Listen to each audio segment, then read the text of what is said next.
ভাবুন তো, পাহাড়ের মধ্যে শান্ত একটা এলাকা, মানুষজন স্বাভাবিকভাবেই নিজেদের কাজ করছিল, আর তারপর হঠাৎ করে নেমে এলো এমন এক জলস্রোত যা মুহূর্তের মধ্যে বদলে দিল সবকিছু।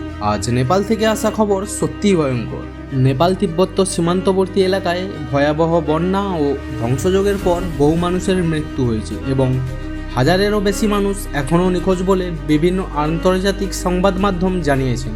ঘটনার সূত্রপাত হয় হিমালয় অঞ্চলে বিশাল বরফ ও পাথরের ধসের পর। এরপর নদীতে আচমকা নেমে আসে প্রচণ্ড জলস্রোত, সঙ্গে কাদা, পাথর আর ধ্বংসাবশেষ।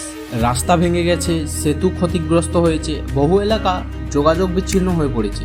সবচেয়ে ভয়ঙ্কর বিষয় হলো উদ্ধারকারী দল এখনও ধ্বংসস্তূপের মধ্যে নিখোঁজ মানুষদের খুঁজছে।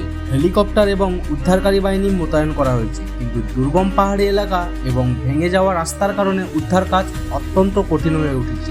এই ঘটনায় বহু বিদেশি পর্যটক এবং তীর্থযাত্রী নিখোঁজ রয়েছেন বলে খবর পাওয়া যাচ্ছে। নেপালের এই ভয়াবহ পরিস্থিতি আবারও একটা বড় প্রশ্ন তুলে দিয়েছে।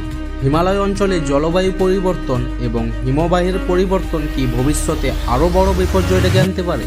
এই মুহূর্তের সবচেয়ে গুরুত্বপূর্ণ বিষয় হলো নিখোঁজ মানুষদের দ্রুত উদ্ধার করা এবং ক্ষতিগ্রস্ত মানুষদের নিরাপদ জায়গায় পৌঁছে দেওয়া। নেপালের পরিস্থিতির ওপর এখনও নজর রাখা হচ্ছে এবং মৃত ও নিখোঁজের সংখ্যা আরও পরিবর্তিত হতে পারে। আপনার কি মনে হয়, প্রাকৃতিক দুর্যোগে মোকাবিলায় আমাদের দেশগুলো কি যথেষ্ট প্রস্তুত? কমেন্টে অবশ্যই জানাবেন। আর এমন গুরুত্বপূর্ণ খবর ও ঘটনার আপডেট পেতে চ্যানেলটি সাবস্ক্রাইব করে পাশে থাকুন।